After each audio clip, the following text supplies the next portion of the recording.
Yeah, hey, once you get around a real one, don't play with it. When it comes to them strings clouding up your brain, baby, I'ma stay with it. Rolled up and she can't hit it, cause my habits is way different. Mac Drake said we don't like a skinny, so I gotta put an eighth in it. Just trying to show her a good time. Usually she don't date niggas. Her friends group is some ratchet hoes, always screaming how they hate niggas. Trust me, I understand that. The mother suckers ain't me though. Kick back and free your mind with this high quality weed smoke. Let me set the mood right so we can start romancing. Underneath the moonlight, it got my jewelry dancing. Shorty think I'm flossing like a motherfucker. Let her hit the wood, she started coughing like a motherfucker. Virgin lungs. She never smoked a bag when she got the virgin lungs. Promise that you'll be fine, or are we wasting time? Please don't waste my time. Yeah, virgin lungs. Hey, blunt number 2. I know you tired of them lame niggas, come fuck with a goon. I'm so high right now, you looking like a nux on the moon. We should go fuck on the moon. Rent out a 5-star hotel, I'ma take you up in the room. The way that she looking at me, I can tell that she needing that. Let me hit another Stewie pack, cause this shit is like an aphrodisiac. It ain't nothing like me and you, this weed ain't got no strings attached. Rolling up this true serum, so you know I only been speaking facts. Finally got a king, so acknowledge it. Fuck them other niggas in they politics, I'm stepping up your tolerance. Now I got you smoking like a motherfucker. Let her hit the wood, she started choking like a motherfucker. Virgin lungs. She never smoked a bag when she got the virgin lungs. Promise that you'll be fine, or are we wasting time? Please don't waste my time. Virgin lungs.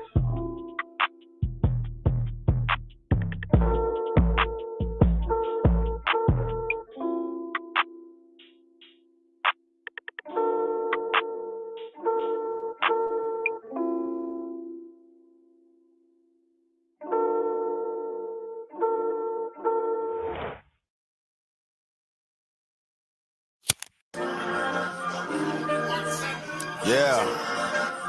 Diddy, we about to be rich, baby. Still around though.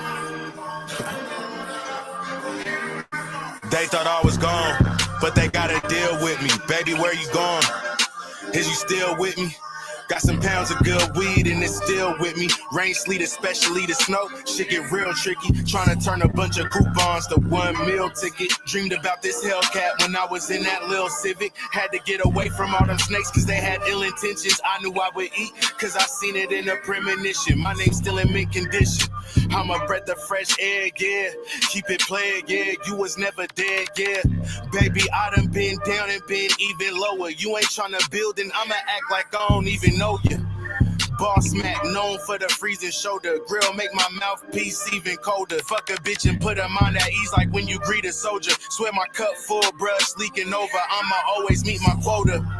Popping off this kettle at a high rate, always hella high. You can tell I got a fly fate, always in the sky. Through the turbulence, I fly straight. I can tell you why niggas plain, they arrive late. Really had them babies like the Cabbage Patch. Shorty, they some party boys, they doing the Cabbage Patch. I'm more like a Hardy boy, familiar with the ladder match. If you ever hear that I gave a nigga 3 rounds, remember I don't battle rap. Stewie in the P coming after that. Might have sold your baby mom some weed in a grabber pack. In your backyard, cause I'm a dog, it's my habitat. Martin Lawrence, Will Smith, how I'm going back to back.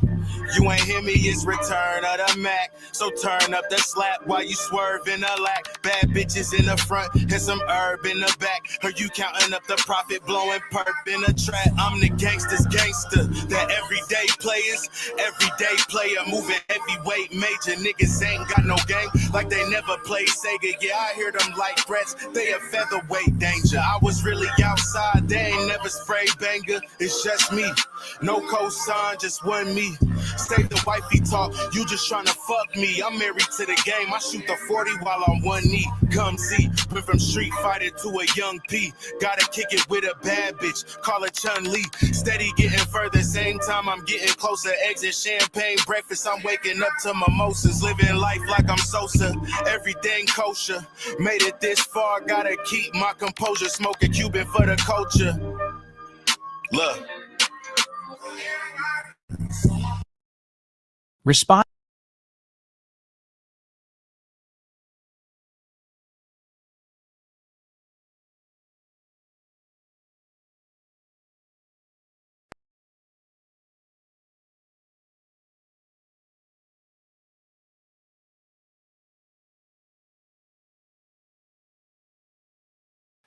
What's happening? What's happening, y'all?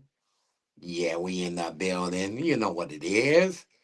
I'm doing this late night stuff, man, because I am on a whole nother schedule, whole nother bag chasing moment. You know what I'm saying? And I like this schedule, man. I like it's just me. You know what I'm saying? It's hard for anybody to really come through unless I want them to come through, unless they're invited.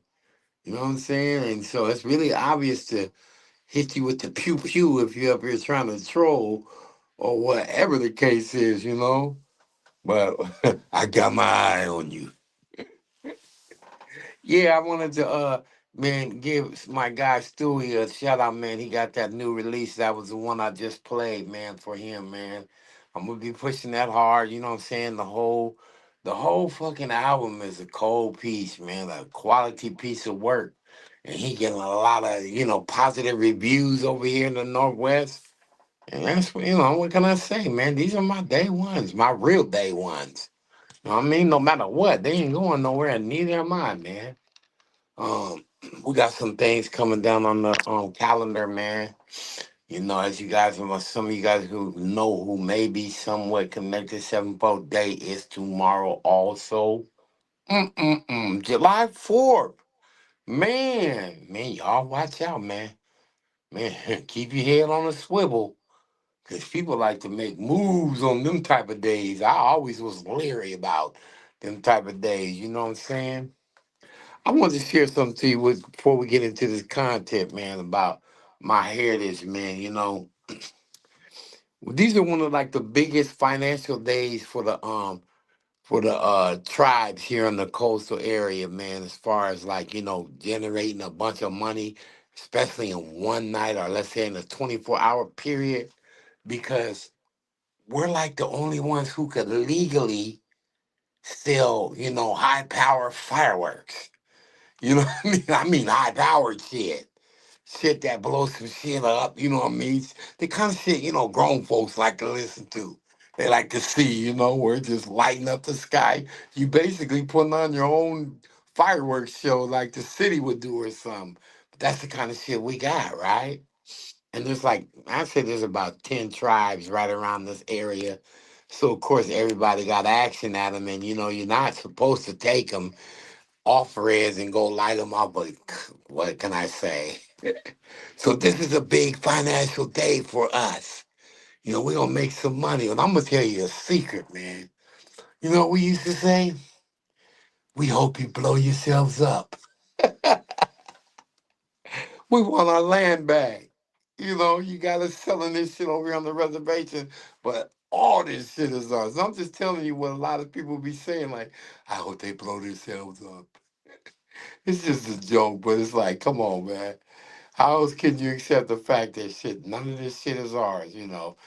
One thing I know, my cousins, they were Puyallups, right? Which is a big tribe here in the Northwest.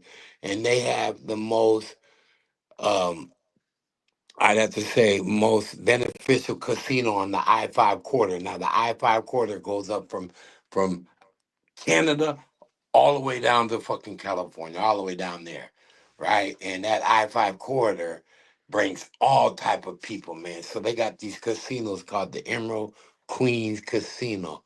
But right outside in the parking lots right now, they blowing shit up. They blowing shit up. You gotta come up in there with your head on the swivel, like and holding your ears, cause there's a bunch of shit going off, and I ain't gonna lie, there's some irresponsible motherfuckers out there. That's why you gotta keep your head on the swivel so won't no shit happen to you. You feel me? But it's like, man, these is our days. We gotta get it while we can get it, man. July 4th is a big day for the Native American culture, especially in the Northwest. You know, my aunties and cousins and all them, they got fireworks stands. I know they out there right now making a killing. Making a killing. I used to come up there and just have a garbage bag full of shit and just get all the shit I needed for my family. And of course, there's no charge, but it's like sometimes they be looking like me, like you doing a little much. I got enough to blow up my car. But I take that shit back and I have that shit'll last. This is what I really would try to do is make it last till New Year's. Then that way, when New Year's come, I got a little bit of shit I can light out for New Year's. And of course, when you get older and your kids grow up and shit, you don't too much worry about them type of holidays. And like I said, at the end of the day, when you look at it in retrospect, the 4th of July was really the beginning of the end as we knew it. It was like the last of the Mohicans had begun. But in this day and culture, the thing is we have learned to transition and financially take advantage of whatever it is that the let's just say the majority of the people that are here are participating in. We just sell what they need. And whether it's fish, whether it's fireworks, whatever it is, we got it. So we get our money. So, according to, I'm trying to find out if it's this where we located at because the building is such so optimal. I've been up on the deck a few times with you guys, and they usually have a fireworks show right there on the bay, which is what you see in the background here, circulating behind me. That's the bay. You know what I'm saying? And it's like it's Puget Sound. So we're like, you know, where our building's located, you can see it swinging around. You see where that Ferris wheel is, that's kind of like where we're at, and you can see everything. But they like to keep the security tight, and I appreciate it. Keep it tight. We don't need no weirdos up there on the fucking 12th floor trying to do funny shit and jump the fuck off and all that old funny shit. So it's really tight. I don't know, but hopefully we'll be getting some content up out of there and just be looking at like what Seattle looks like on the 4th of July. So I want to just speak about what everybody else been talking about. But when I thought about it in retrospect. I said, you know what? I had this discussion with behind the bar. Shout out to them, man. I had this discussion with them, way back when uh, um, we was talking about Hassan Campbell and how he was like, Cassie gotta, she better. It's something if she do anything that has something to do with, you know, testifying and all that shit. And he was talking hard on her, So we talking about Cassie Ventura, she just went through the whole trial, you know what I'm saying? And she turned out to be supposedly a star witness. Now, if you guys remember how this started, she wasn't even supposed to be testifying. I mean, Diddy gave her like, I mean, it's estimated what, from 30 to 50, 60 million, compensation for a non-disclosure. Don't speak on nothing. But yet and still, and this was the conversation that me and Maine and Philosopher had. I'm gonna play a cut by Philosopher later on here too. He got music coming out on a regular. This one kind of got me. I said, okay, I'm playing this one tonight. But so we had this conversation, and it was like real shit. If you think about it, Hassan was right on a lot of shit, and like, she ain't got no business even thinking about testifying. You know what I'm saying? Because if first of all, you got the money, okay? Once you took the money, that meant that you have nothing to say. You have nothing to say. You took the money. There was an agreement. It was non-disclosure. You know what I'm saying? And from what we could see, that's what initiated the whatever civil actions were going to come through, right? That kind of put a damper on any of that because she's already signed off, but she wasn't supposed to testify. And this is what the conversation was with me and Maine was like. I was like, but so what if the feds come and say, well, you're gonna have to testify, or that money you got, we're gonna consider that money part of the enterprise, and we're gonna take that money. That was what my back thinking was like. You got a bunch of money from Diddy just before all this shit popped off, and so now you got all this money, and you don't want to testify. We might just have to somehow encompass you into the trial as not a witness, but as a defendant. And we're gonna take the money. And I was telling them, I said, man, she gonna end up testifying, bro, because that money is up for grabs, to be honest. It's not a gimme. That's a lot of money. And when the feds want to take your money, they can take your money. And so, lo and behold, as it all panned out, she was the star witness. Her and what they call what was her name? She had a courtroom name where nobody really knew who she was, right? But she was similar to going through what Cassie. Everybody got a good idea who it was, but it's like they both came in as supposedly being star witnesses under one of the major RICO indictments. One of those indictments that was going to get supposedly Diddy cooked. 20 to life. So it's like you didn't have a lot of choices, you know what I'm saying, to work with other than either she was gonna have to come up and show up with the feds. Now, I'm just putting, narrative in here because this is the only way that I felt like that she would testify regardless if Diddy gave her all that money. That the feds are gonna be like, look, you ain't gonna keep that money unless you go up there and testify. Otherwise, we're gonna take it and you're not gonna be you're not gonna be a witness, you're gonna be a defendant. And lo and behold, she became a witness. All right. Now, we don't know how, it was all gonna turn out at that time. I sure didn't.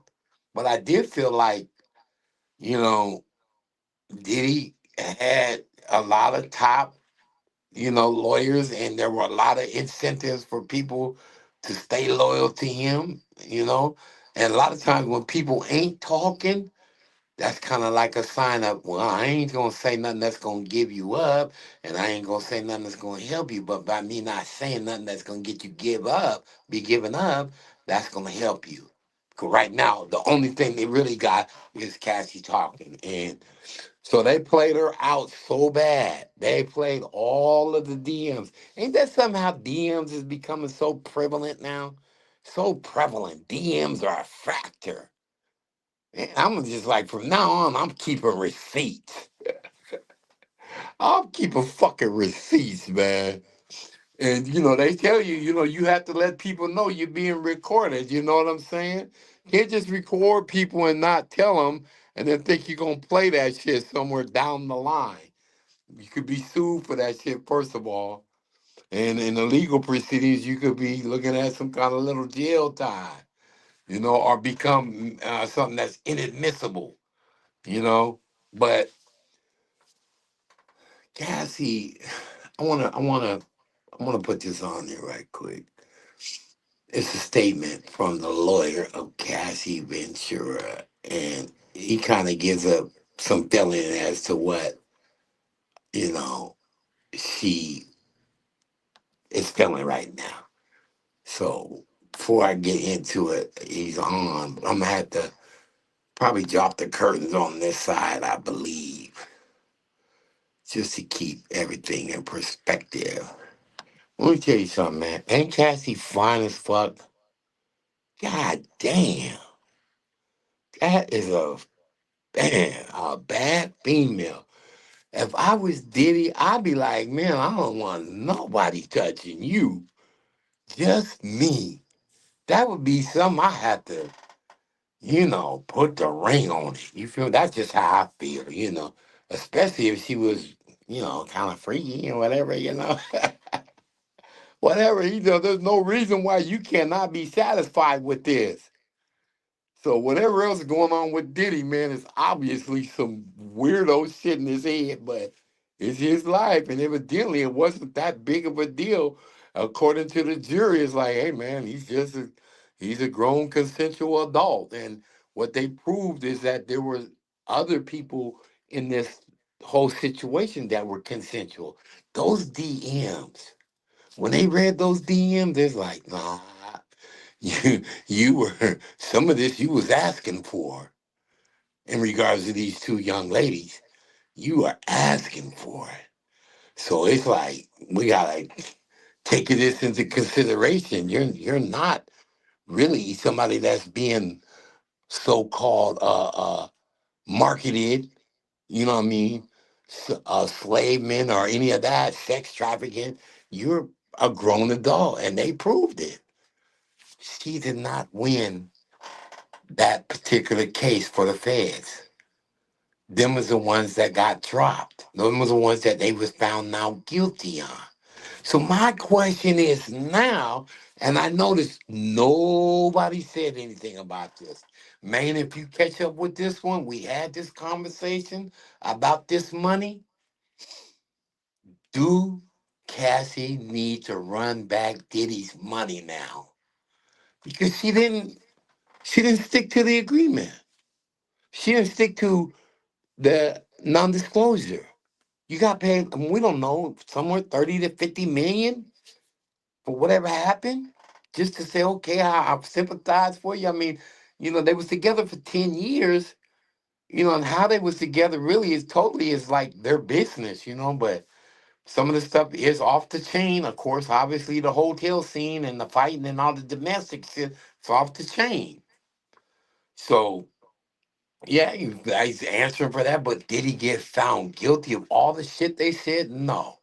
Did he give her all that money to keep her from, going public with all this shit? Yes. So my question is now, is he entitled to say, you know what? I need for you to run that back. So we're gonna listen to some of the shit that the lawyer had to say in regards to statements in behalf of Cassie. And now I understand, Aaron, a statement has been given on behalf of Cassie Ventura, star witness in this case. What are you learning? Her attorney, Doug Wigdor, just sent us the following statement. This entire criminal process started when our client, Cassie Ventura, had the courage to file her civil complaint in November 2023. And Kira, we should say that's true. The criminal investigation is largely based on the statements in Cassie Ventura's lawsuit, and intensified, of course, once video from the 2016 hotel security camera became public. The statement from Doug Wigdor, her attorney, goes on to say, although the jury did not find Combs guilty of sex trafficking Cassie beyond a reasonable doubt, she paved the way for a jury to find him guilty of transportation to engage in prostitution. By coming forward with her experience, Cassie's attorney, Doug Wigdor, goes on to say, Cassie has left an indelible mark on both the entertainment industry and the fight for justice. We must repeat with no reservation that we believe and support our client, who showed exemplary courage throughout this trial. She testified for 4 days, often quite emotionally so, giving graphic, explicit detail of what she said she was made to do. And Sean Combs did not deny the facts of the freak-offs. Everything that happened in those hotel rooms did not get challenged by the defense. The defense simply saw it differently, as something that went on in a personal, consensual relationship, not. Okay. So there it is, the personal consensual relationship, which was detailed through a lot of them DMs. Okay. So Cassie somewhere erased the line and made it a gray area between being a victim and being a volunteer, because the jury didn't believe her. But this is a linchpin. We have to ask right now, okay, so you heard that the civil case came first. They settled it. Sean settled that within 24 hours. He already said, here's the money. 10 years of being with you is worth it. I mean, I keep looking at her like, damn, you were worth it. 10 years. I mean, like I said, I would have never wanted to see her with nobody else, just me. But yet still, so she got the money, right? But it was required for her to hold up and have a non-disclosure to all of that. This is where we're seeing, you know, the possible future of, does he get his money back? Because you didn't stick to the terms of the agreement. I haven't heard nobody speak about this. I spoke about this to Behind the Bar. We was on a panel together. As a matter of fact, they came on to my panel and we talked about this, right? And it's like, man, and we was playing the stuff that, Hassan Campbell was like saying, like, man, if she get up there and do all that, she gotta go. I'm like, Hassan, you saying and doing too much, bro. You say she gotta go. But the fact is that there's a legal thing, probably looming. You didn't live up to the terms just based on what we see on paper. Okay, we don't know what's going on in between.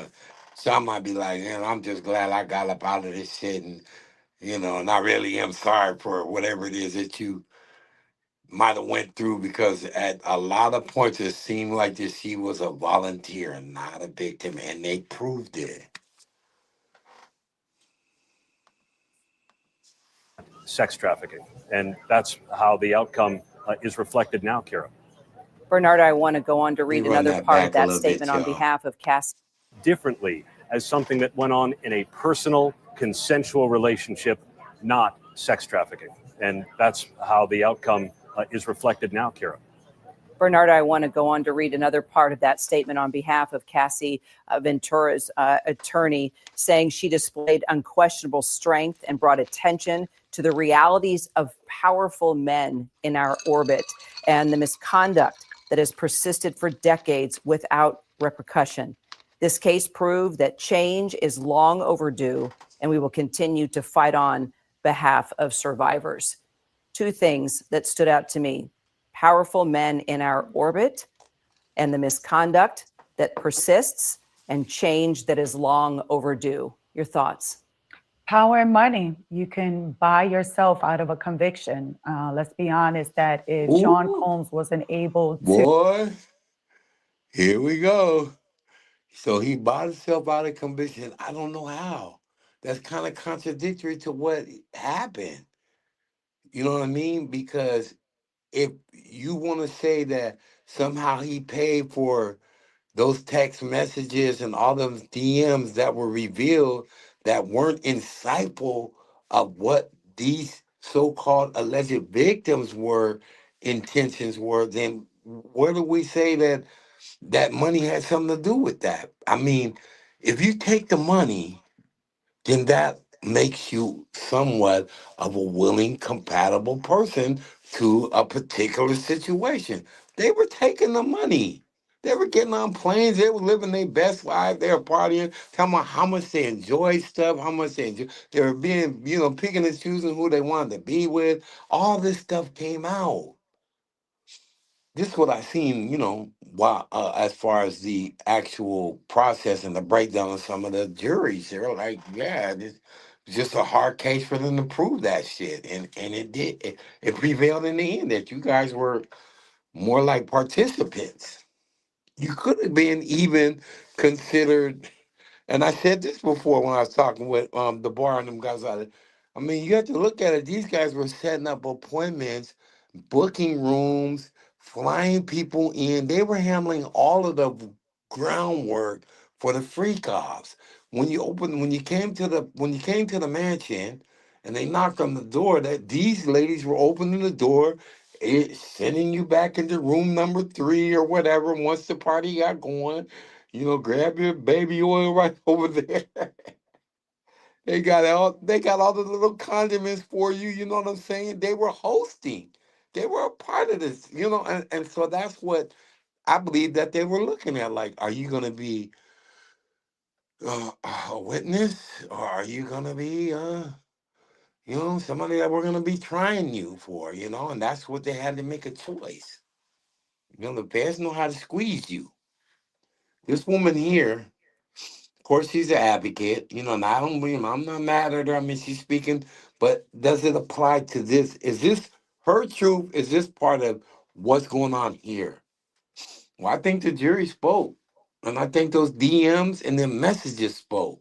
These ladies were enjoying themselves and participating, and also taking advantage of what came with it: the money, all of the splurging, the extras, the whatever floated their boat. They was getting it. So it's like, this was a tough case. to get the team that he got and pay for that defense team and experts and investigators to to help defend himself, that we would have had a different outcome today. But money and power, that you can still get away with I crimes. mean, ain't you entitled to the best attorney? I mean, if you're going up against, let's just say this, and I'm not being no advocate for none of the weirdo shit that was going on. What I'm saying is, if you're coming with that South, what they call that South District down there, the federal investigation circuit and all that shit over there in New York, them guys are the best in the world. You're looking at the best in the world, and their win rate is like 98.9%. It's like, come on, man. You're facing the best. And Sean was lucky enough to have the resources to fight back with the best. That's what made it an even ball game. And they were able to expose a lot of the weaknesses. And a lot of people are saying that the prosecution team and the investigators was slacking on their macking. They weren't really going hard. There's some of the stuff that they left that they could have addressed that they didn't. And it's also being considered that they were reaching, that it wasn't what they were saying it was. I mean, let's face it, do they tend to do our figures and the people that represent our culture and all that differently? Yes. They try to sock it to us. and make it something that, more than way whole than it was. I mean, at the end of the day, we have to say this. It's not me speaking. It's the jury that spoke. If you have money and power. But I have to say, I was in the courtroom for Cassie's testimony, and she was a strong, strong witness. You can tell that the courage that she had, the strength that she exhibited. I mean, when she spoke and when she would cry from time to time, when she revisited those freak offs and when she revisited those times where Sean Combs brutally beat her, and to see her in court sitting down, showing the strength and courage that she was able to overcome this. I think one of the most strongest moments that brought people to tears is when she said at some point that she went home and she told her husband, "You can do this without me," and that she wanted to cross the street and commit suicide because of what she had been through. Now, did you hear this young lady's voice break? She was emotionally invested in this whole thing. You could tell she was emotionally invested, and that she felt Cassie's pain. I mean, who wouldn't?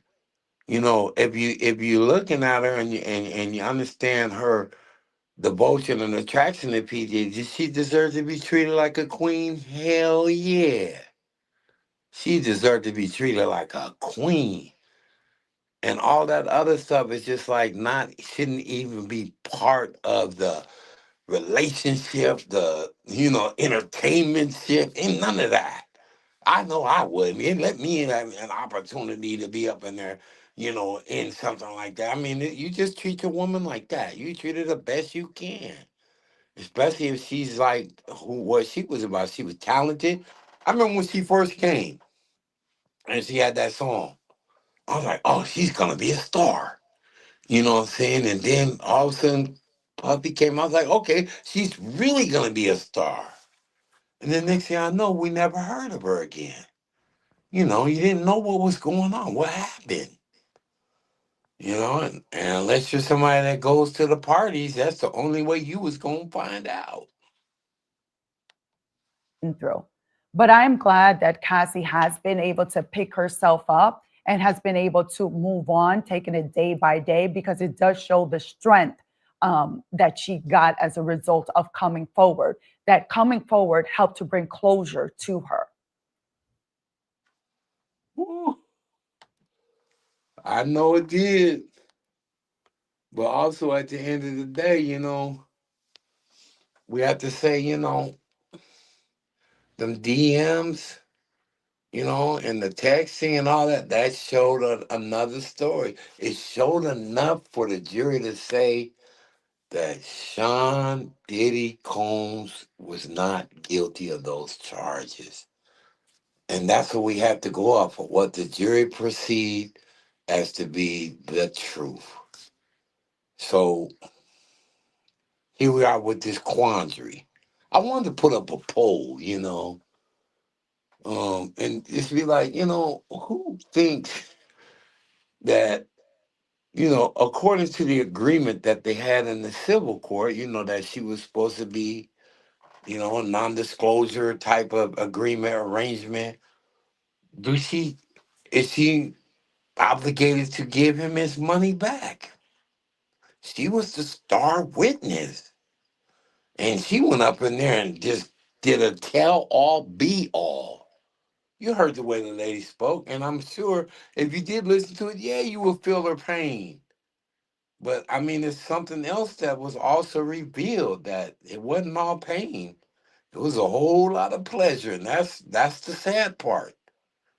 You know what I'm saying? I mean, maybe it's a revelation that there's some things that was going on with her.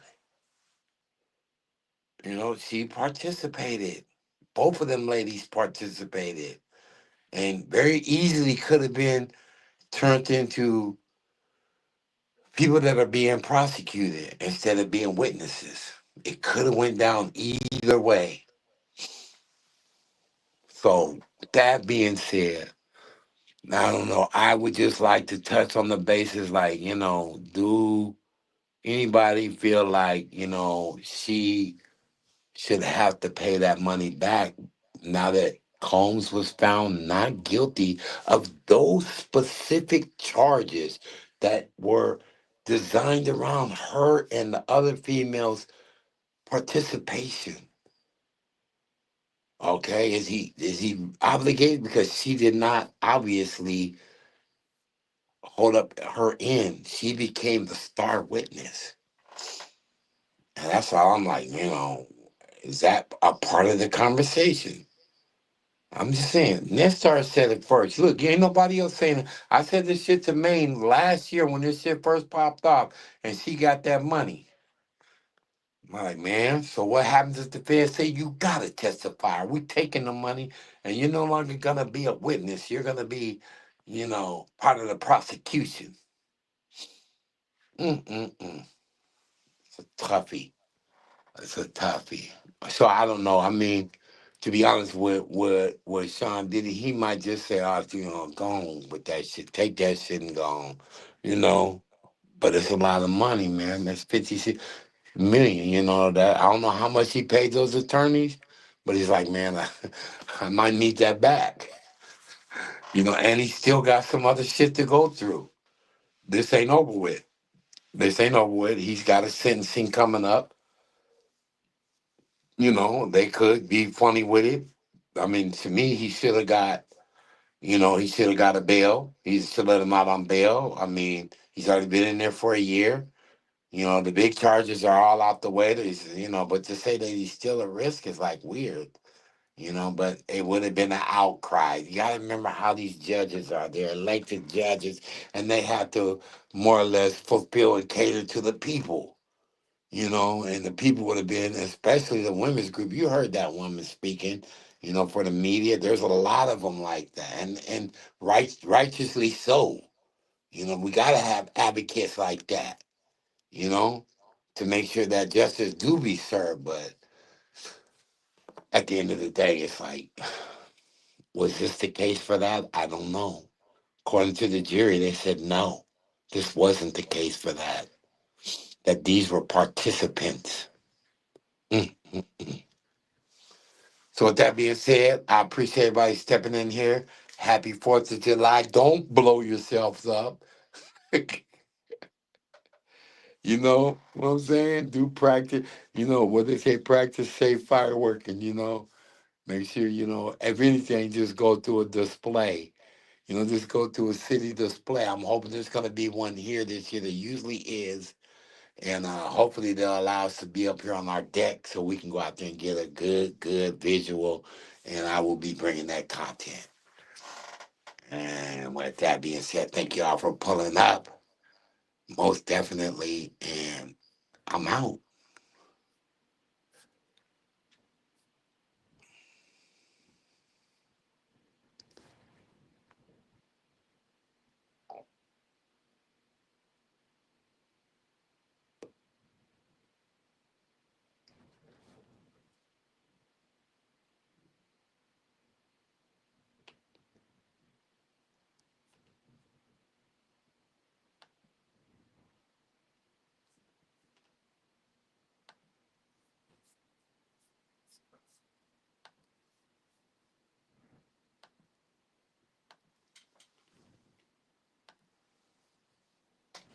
Shout out to you, philosopher. This one's for you, bro. Stop playing with me. Another op gone, another safe sleep. Yo, no shirt started G. It's too easy. Looks like I got another one. Oye, Colombia. Dímelo. Hola. If you want it,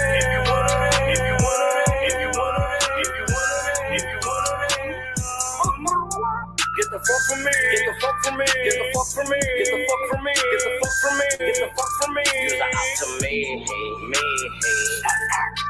If you want it,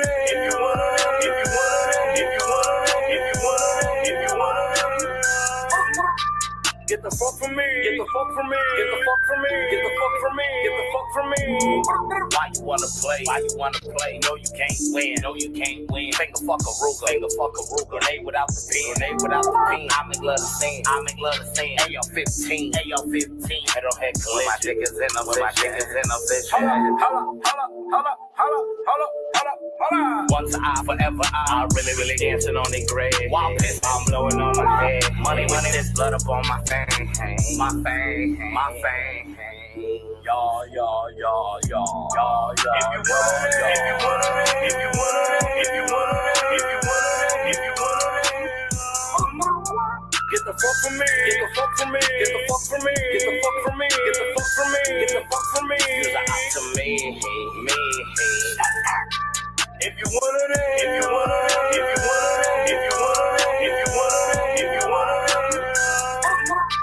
get the fuck from me. Get the fuck from me. Get the fuck from me. Get the fuck from me. Get the fuck from me. Standing by the nigga, boy, they all gotta drop. Nigga hopping out the way, boy, you know I gotta drop. Lay him down.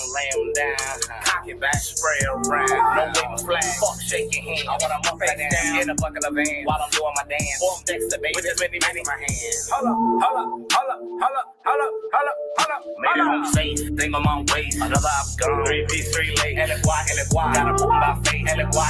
Gotta move my face. Dark part of my hand. Not the shit at your face. Razor blade. It's forever on your face. It's forever on your face. It's forever on your face. It's forever on your face.